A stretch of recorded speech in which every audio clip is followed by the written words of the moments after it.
Bonjour tout le monde, bonjour chers compatriotes congolaises et congolais. Voici que les gens de l'opposition sont allés en Europe pour aller finaliser ce qu'ils avaient déjà commencé bien avant les élections. L'attaque contre la République démocratique du Congo. Aujourd'hui, j'ai appris de notre frère Kalonji, de Kalonji TV, que le 20 déjà, le 18 déjà, l'Occident, l'Union européenne avait conclu des accords avec le Rwanda sur certains minéraux, les minéraux rares, stratégiques, qui ne sont pas au Rwanda, qui sont chez nous, en République démocratique du Congo. Qu'est-ce que cela veut dire? Vous pensez vraiment que les Européens peuvent faire quelque chose contre les Américains? Parce que les Américains sont aussi venus nous voir il n'y a pas longtemps, sont venus voir le président Tshisekedi, parce qu'ils voulaient sécuriser ces minéraux-là pour eux. Vous vous rappelez, ils sont venus, les démocrates et les autres. Vous vous rappelez, ils sont venus voir le président Tshisekedi.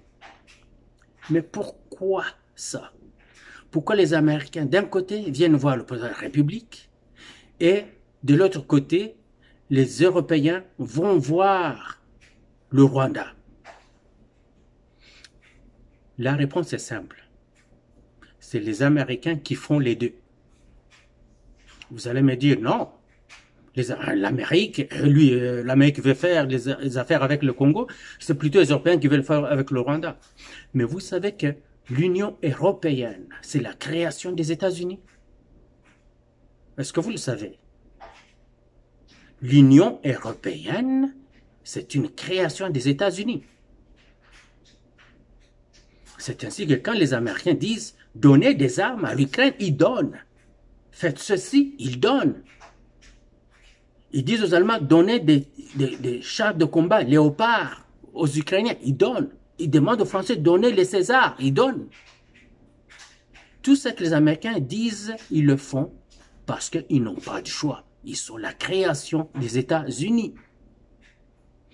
Alors, si vous voyez les Européens passer par le Rwanda, parce que les États-Unis leur disent, pendant que nous, on est en train de caresser Kinshasa dans le sens du poil, vous passez par l'autre côté, allez faire des affaires avec le Rwanda et on le fait partir. Les Américains disent, nous reconnaissons la victoire de Tshisekedi de ces élections. Oui, c'est parce qu'ils n'ont pas de choix. Ils ont vu le peuple aller aux urnes, tout était clair et net, devant tout le monde. Ce qu'ils ne peuvent pas dire, il y a ceci, il y a cela. Ils disent, nous les reconnaissons. L'Union européenne, oui, nous reconnaissons. Mais ils veulent contourner le tout par arrière pour aller fragiliser la République démocratique du Congo. Ce n'est pas Tshisekedi qui vont vraiment fragiliser, c'est la République démocratique du Congo. C'est le peuple congolais, c'est une guerre contre nous. Ce n'est pas une guerre contre Tshisekedi. Les 12 millions qu'ils ont tués, ça ne vaut rien. Est-ce que vous avez déjà entendu critiquer le Rwanda ou disons condamner le Rwanda pour les 12 millions? Non, ils n'en parlent pas. Non. Pourquoi? Parce que ça ne les intéresse pas. Ce qui les intéresse, c'est ce que le Rwanda fait pour eux. C'est eux qui ont donné ce pouvoir-là au Rwanda. Les États-Unis ont fait partir Musée, faire partir dans l'au-delà. Ils ont mis Kabila là. Kabila n'a même pas été président de la République démocratique du Congo. Il était un administrateur du Congo pour les Occidentaux via Rwanda. C'était un administrateur. C'est ainsi qu'il ne prenait aucune décision par lui-même. Il ne pouvait pas faire quoi que ce soit. Les instructions viennent de Kigali, il exécute. C'est tout. Ainsi, ils ont eu l'armée que vous connaissez, qui n'était qu'une armée de parade. Ce n'était pas une armée du tout. Et pour faire croire que le Rwanda était une armée forte, on donnait la position des jeunes Congolais qui sont dans ce qu'ils appelaient FARDC. On les massacrait. Parce que quand ta position est compromise, Au théâtre de combat, c'est fini pour toi. Peu importe ce que tu peux être, que tu sois bien formé, bien armé, ça donne plus rien. C'est celui qui sait où tu es et quand il peut t'avoir, qui va t'avoir. Toi, tu le vois pas, il ne sait même pas, tu ne sais même pas qu'il est là. Lui, il te voit et il sait que tu es là, il vient t'abattre.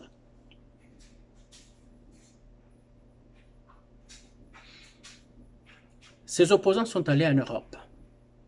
C'est pour aller rendre compte de leur échec et finalement dire le plan par les élections a échoué, on continue ce qu'on avait déjà commencé, c'est agresser la République démocratique du Congo. C'est tout. Quand vous entendiez Tshisekedi parler des candidats de l'étranger, ce n'était pas pour rien. Oui, ce sont des étrangers. Ce sont des candidats étrangers. D'ailleurs, il mitigeait un peu son langage pour dire les candidats de l'étranger. Non, ce sont des candidats étrangers. Ce sont des étrangers. Katumbi, Sesanga, Mukwege, donne-moi d'autres noms. Toute cette gang de racailles.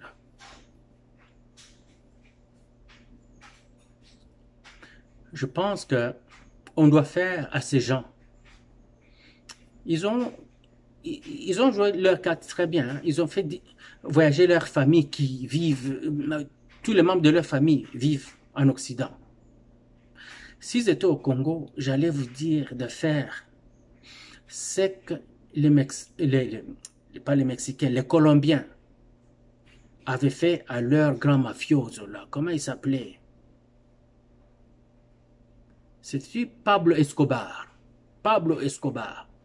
Après qu'il ait terrorisé la Colombie pendant des années, ils se sont dit, comme il nous inflige une certaine souffrance, on doit la lui infliger aussi. Il faut que lui aussi puisse pleurer comme nous, qu'il puisse avoir mal au cœur comme nous, qu'il puisse enterrer comme nous. Et si vous comprenez ce que je veux dire, oui, on a commencé à s'en prendre à leur famille, à sa famille. On a commencé à faire cela. À Pablo Escobar et ses lieutenants, on a commencé à s'en prendre à leur famille. Ça n'a pas été long. On l'a eu. Et comment on l'a eu? Parce que il a la chair aussi. Et le sang coule dedans. Quand il apprenait qu'il y a mort dans sa famille, que ça le faisait mal, il venait nuitamment et en cachette pour aller voir sa famille. Mais le commando était caché. Et c'est ainsi qu'un jour, pendant qu'il voulait aller voir son enfant, on l'a eu. Ces gens-là, on doit commencer à le faire.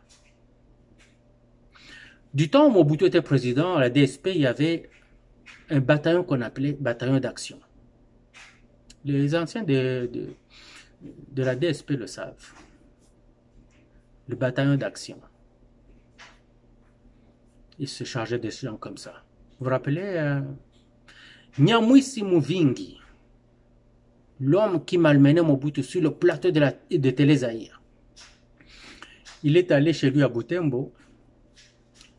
Alors les villageois ont cru que c'était un bandit qui était dans leur village. Alors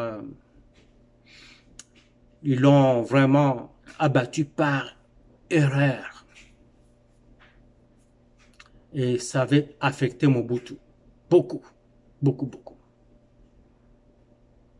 Voilà. Ce que je demande au président Fachi, c'est de ne plus avoir ce cœur-là à diriger le pays comme un chef religieux. Fachi n'est pas un prêtre. Il est président de la République. Quand on est président d'un pays, on laisse les émotions de miséricorde, de pitié, de remords. On fait ce qui est bon pour le pays, on fait ce qui est bon pour le peuple. Et s'il y a un qui veut nuire au pays ou qui veut nuire au peuple, on le met hors d'état de nuire. On l'efface. Aux États-Unis, on n'hésite pas. Ça fait combien d'années que la démocratie est là? Regarde ce qu'on est en train de faire à l'ancien président Trump pendant qu'il n'avait même rien fait. Rien. Mais on est en train de le malmener comme il faut. On a malmené sa famille pendant ces 4 ans de présidence. Jusqu'aujourd'hui, même ses proches collaborateurs sont malmenés. Dieu seul sait ce qui lui arrivera. On n'a pas à être fin, on n'a plus à être gentil. On doit être coriace. On doit être coriace. Et on ne doit pas attendre l'organisation et l'attaque du Rwanda. Pourquoi attendre que le Rwanda nous attaque? Parce que le Rwanda nous attaque depuis la nuit des temps. On peut faire le first flag. First flag, comment ça se dit en français? On crée une situation, on la fait porter le Rwanda, et on attaque. Et bien, bakaka. On ne doit pas penser que les États-Unis sont avec nous, pas du tout. Ils sont avec le Rwanda. Ils disent Tshisekedi de ne pas attaquer le Rwanda, que le Rwanda va se retirer le 31, mais ils disent au Rwanda, tu peux créer notre mouvement avec Nanga, avec l'homme là, l'ancien président de la CENI là, hein, Nanga, Corneille Nanga. Comment ça, comme ça, ce ne sera pas comme si c'était toi, ce sera comme si c'était des Congolais qui le font. Non. Il faut qu'on les attaque tout de suite. Voilà ce que je voulais dire. Le reste va venir.